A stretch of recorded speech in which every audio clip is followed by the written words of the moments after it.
never get used to the sight of a corpse. Mangled or whole, they always stink, no matter how sweetly they may have smelt when they were alive. I hadn't known Miss Muffet long, but even for a short acquaintance, this was far too brief. I better split before the boys in blue show up. After all, trying to explain that I was the last person to see the victim before the murderer is not my idea of a perfect morning.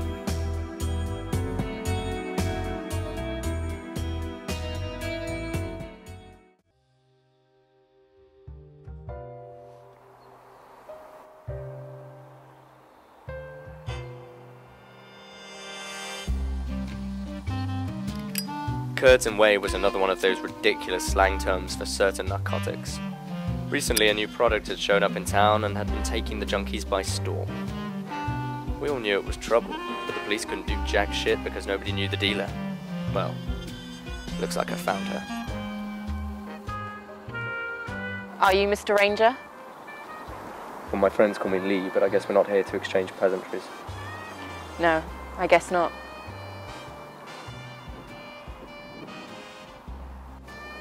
Well, Mr. Ranger, I asked you to come out here because I've heard you may be able to help me with a little problem I have. Well, let's see. You chose to have this meeting in broad daylight, so I suppose your little problem has something to do with being threatened. That is correct.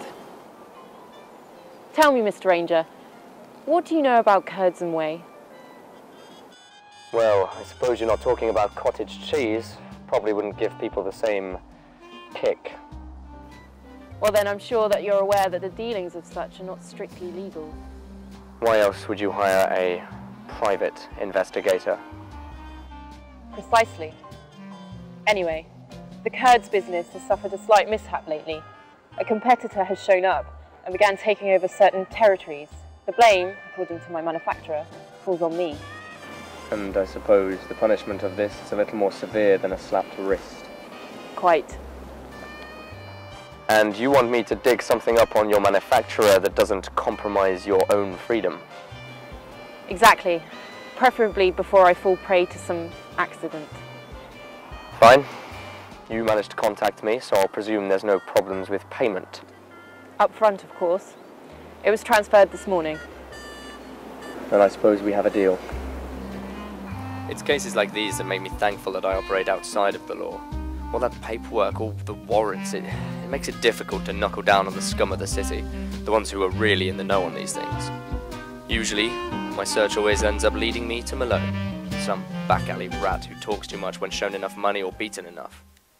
Good afternoon, Malone. Oh, good afternoon, Lee. Why so nervous? I'm only here to chat. Oh, I don't want any trouble. Okay? Look, if you're going to hit me, can you please just not do it this time? Because I've been bad. I've been kicked out of every bar. I don't want any more. I don't want any more fuss, okay? There's a good lad.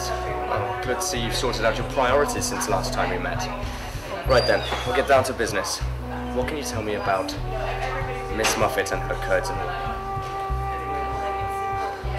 Oh, you know, seen some stuff. Heard about a few bits here, but I overheard a meeting, but nothing major. You know, nothing to talk about. Meetings with whom?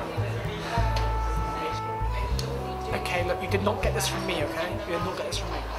But there's this guy called the Spider. He's really slick. He keeps himself really clean off the radar. You won't find him. Dirty ones always do. Where can I find him?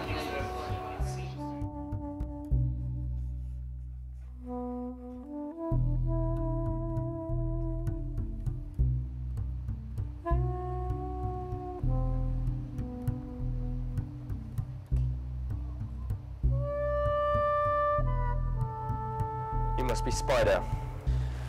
So some say. You must be the sad sack that's got to deal with Muffet's paranoia. You were expecting me then? Of course. I've been in the business long enough to know when I'm being tailed. Well, that must mean that you have something to say to me. I do. Stay out of my affairs. This doesn't need to involve you any further.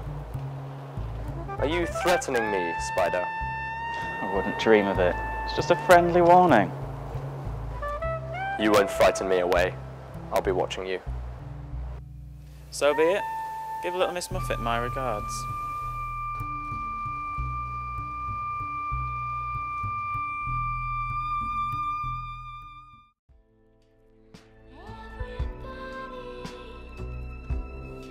I rushed back from my meeting with Spider that did something in his eyes which I didn't like. I managed to contact Muffet's attorney, who led me to this derelict office.